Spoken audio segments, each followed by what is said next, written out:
Hello friends, welcome to more creative. दोस्तों, आज 19 अगस्त दिन बुधवार है। वही हिंदी महीना सावन और शुक्ल पक्ष की सप्तमी है। तो चलिए शुरू करते हैं आज की बड़ी खबरें।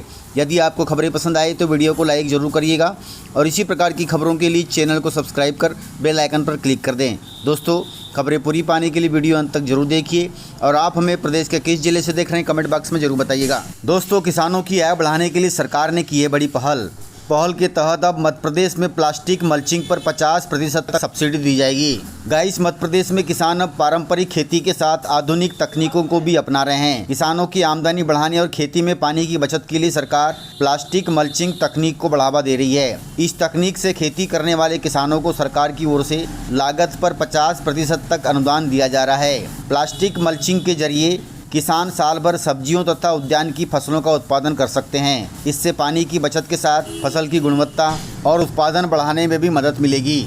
योजना के तहत किसानों को प्रति हेक्टेयर अधिकतम 16,000 से 32,000 रुपये तक सब्सिडी दी जा रही है। वहीं न्यूनतम 250 वर्ग मीटर क्षेत्र में भी किसान इस योजना का लाभ लेने के लिए पात्र हो सकते हैं। इससे खेती की लागत कम करने और उत्पादन को अधिक लाभकारी बनाने में काफ़ी मदद मिल सकती है। ज़्यादा जानकारी के लिए आप अपने ब्लॉक के कृषि विस्तार अधिकारी से मिल सकते हैं।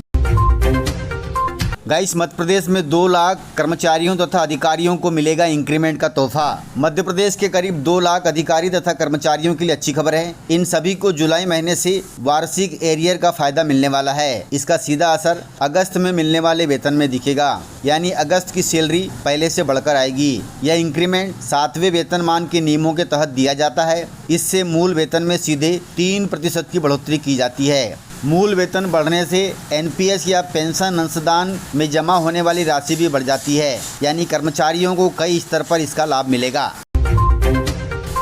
दोस्तों, मध्य प्रदेश सहित पूरे देश में जेएनजी के बाद अब जेएन अल्फा अपने हकों के लिए बेखौफ लड़ रहे हैं। दिल्ली के जंतर मंतर पर जेएनजी छात्रों के प्रदर्शन के बाद अब जेएन अल्फा भी सुर्खियों में है। राजस्थान, यूपी और मध्य प्रदेश में छात्र अलग अलग मुद्दों पर सड़कों पर उतर रहे हैं। मध्य प्रदेश के गुना में स्कूली बच्चों ने अपनी प्रिंसिपल पर धमकाने का आरोप लगाया है। वहीं यूपी के फतेहपुर जिले में छात्र शिक्षकों की मांग को लेकर सड़क पर उतरे हुए हैं। इस प्रकार इन सभी घटनाओं में जेएनजी के साथ अब जेएन अल्फा भी खुलकर अपनी मांगे रख रहे हैं।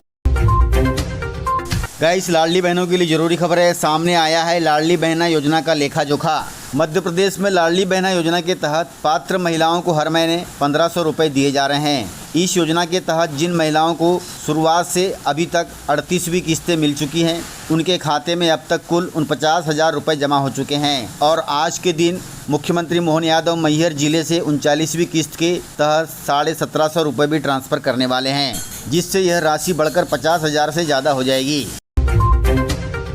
गाइस, मध्य प्रदेश में बड़े जिलों की अपेक्षा छोटे जिलों में स्टार्टअप ज़्यादा हो रहा है, यानी छोटे जिलों के युवा ज़्यादा स्टार्टअप कर रहे हैं। मध्य प्रदेश की युवा अब हर तरह के कारोबार से जुड़ रहे हैं। कई युवा सरकारी योजना से लोन लेकर अपना स्टार्टअप शुरू कर रहे हैं। इस मामले में उम्मीद थी कि बड़े शहर आगे रहेंगे, लेकिन ताज़ा आंकड़ों ने यह धारणा बदल दी है। मुख्यमंत्री उद्यम क्रांति योजना के तहत हर साल राज्य में युवाओं को लोन दिए जाते हैं। इसका मकसद रोजगार के नए अवसर बनाना है। आपको बता दें कि साल 2026-27 की समीक्षा में साफ हुआ है कि छोटे जिले लोन स्वीकृति और वितरण में आगे बढ़ गए हैं। बड़े शहरों के मुकाबले छोटे जिलों में आवेदन ज़्यादा मंजूर हुए हैं, अर्थात यहाँ पर स्टार्टअप ज़्यादा हुए हैं। इस योजना में सिंगरौली जिला सबसे आगे रहा है। यहाँ 58 स्टार्टअप को लोन मिला है। कुल मिलाकर 5 करोड़ रुपए बांटे गए हैं। यह राज्य में सबसे ज़्यादा आंकड़ा है। इसके बाद कटनी जिले का नंबर आता है। यहाँ पर भी 34 स्टार्टअप को लोन मिला है। कुल यहाँ पर 4 करोड़ 20 लाख रुपए बटे हैं। इसके बाद सतना जिले में भी अच्छा प्रदर्शन देखने को मिला है, लेकिन इंदौर, भोपाल जैसे बड़े शहरों में यह आंकड़ा काफ़ी कम है, अर्थात छोटे जिलों में स्टार्टअप को लेकर युवा ज़्यादा सक्रिय हैं। गाइस, रेलवे की बदहाल व्यवस्था पर आया है बड़ा अपडेट। देश के रेलवे स्टेशनों पर यात्रियों को मिलने वाली सुविधाओं की पोल खुल गई है। संसद में पेश हुई एक रिपोर्ट में कई चौंकाने वाली बातें सामने आई है। रिपोर्ट के अनुसार कई स्टेशनों के पीने के पानी में खतरनाक बैक्टीरिया मिला है। वहीं शौचालय, मूत्रालय तथा नल जैसी बुनियादी सुविधाएं भी अधूरी पाई गई हैं। यह रिपोर्ट यात्री सुरक्षा को लेकर गंभीर सवाल खड़े करती है, इसलिए सावधान रहें, सतर्क रहें। रेलवे स्टेशन पर कोई भी बाहरी चीज़ का सेवन न करें। दोस्तों, केंद्र सरकार के मिशन के तहत अब खेत से ग्लोबल मार्केट तक पहुंचेगा भारतीय किसान। प्रधानमंत्री मोदी ने लाल किले से विकास का एक नया विजन सामने रखा है। इस नए विजन को उन्होंने शक्ति की सप्तधारा नाम दिया है। इस विजन का सीधा मकसद देश को अगले 5 से 7 सालों में विकास की नई ऊंचाइयों पर पहुंचाना है। इसमें खेती, किसान और ग्रामीण अर्थव्यवस्था को सबसे बड़ा आधार बनाया गया है। कुल मिलाकर सरकार अब पारंपरिक खेती से आगे बढ़कर आधुनिक खेती पर ध्यान दे रही है। इस विजन में सिर्फ फसल उगाने पर ही जोर नहीं दिया जाएगा, बल्कि अब फसल की प्रोसेसिंग, पैकेजिंग और ग्लोबल ब्रांडिंग पर भी बराबर ध्यान दिया जाएगा, ताकि भारतीय किसानों को अपनी फसल का बेहतर दाम मिल सके। साथ ही भारत के कृषि उत्पाद दुनिया भर के बाजारों में अपनी खास पहचान बनाएंगे। प्रधानमंत्री ने साफ कहा है कि अब भारतीय कृषि को ग्लोबल वैल्यू चेन का हिस्सा बनना होगा। लेकिन प्रधानमंत्री जी से मैं ये कहना चाहता हूँ कि कीटनाशक दवा का छिड़काव खेतों में बहुत ज़्यादा हो रहा है। इससे भारत का कृषि व्यापार भी ठप हो रहा है। कीटनाशक को बंद करवाकर कुछ जैविक खाद भी सोसाइटियों में भेजा जाए, ताकि किसान उसका उपयोग कर सके और धीरे धीरे करके कीटनाशक से छुटकारा मिले।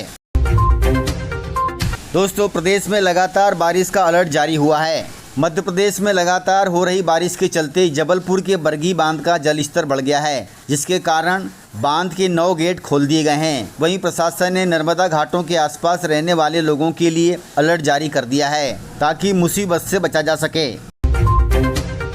दोस्तों, मध्य प्रदेश के 60,000 शिक्षकों को अब टीईटी पास करना जरूरी होगा। मध्य प्रदेश के प्राथमिक और माध्यमिक विद्यालयों में बच्चों को पढ़ाने वाले लगभग 60,000 शिक्षकों को अब अपनी योग्यता साबित करने के लिए शिक्षक पात्रता परीक्षा अर्थात टीईटी से गुजरना होगा। सुप्रीम कोर्ट के आदेश के बाद मध्य प्रदेश कर्मचारी चयन मंडल ने पात्रता परीक्षा 2026 के लिए नोटिफिकेशन और नियम पुस्तिका जारी कर दी है। इसके लिए ऑनलाइन आवेदन की प्रक्रिया 21 अगस्त से शुरू होगी, जबकि परीक्षा का आयोजन 12 अक्टूबर को होगा। अतः अभी से तैयारी शुरू कर दें। दोस्तों, मोहन कैबिनेट में इन फैसलों पर लगी है मोहर। मध्य प्रदेश में हर मंगलवार की तरह 18 अगस्त मंगलवार को भी कैबिनेट बैठक हुई। बैठक की अध्यक्षता मुख्यमंत्री डॉक्टर मोहन यादव ने की। बैठक के बाद पीडब्ल्यूडी मंत्री राकेश सिंह ने इसकी जानकारी दी। मंत्री जी ने बताया कि बैठक में कई अहम मुद्दों पर चर्चा हुई है। इनमें अविरल मां नर्मदा मिशन को मंजूरी दी गई है। इसके साथ ही 1.46 लाख करोड़ रुपए की योजनाओं पर भी सहमति बनी है। इस राशि से जल संरक्षण, महिला सशक्तिकरण, स्वास्थ्य और तकनीक क्षेत्र में काम होगा। वहीं मंत्री जी ने बताया कि लाडली बहना योजना के लिए 14,365 करोड़ रुपए रखे गए हैं और लाडली लक्ष्मी योजना को 16,326 करोड़ रुपए मिलेंगे। इसके अलावा प्रधानमंत्री मातृ वंदना योजना के लिए 2,137 करोड़ रुपए रखे गए हैं। स्वास्थ्य योजनाओं पर 11,835 करोड़ रुपए खर्च होंगे। कृषि, शिक्षा और अनुसंधान के लिए 870 करोड़ रुपए रखे गए हैं। वैज्ञानिक अनुसंधान और नवाचार के लिए 492 करोड़ रुपए रखे गए हैं। इस प्रकार से यह राशि खर्च होगी। वहीं मंत्री जी ने बताया कि प्रधानमंत्री धन धान्य कृषि योजना में मध्य प्रदेश देश का अग्रणी राज्य बन गया है। इस योजना के तहत डिंडोरी जिला पूरे देश में पहले नंबर पर आ गया है। सरकार अब चाहती है कि बाकी जिले भी डिंडोरी मॉडल अपनाएं। दोस्तों, इस प्रकार से खबरें थी। यदि आपको खबरें पसंद आई हो तो वीडियो को लाइक, शेयर एंड सब्सक्राइब जरूर करें। तो मिलते हैं सर अगले वीडियो में। तब तक के लिए जय हिंद, जय भारत, जय एमपी।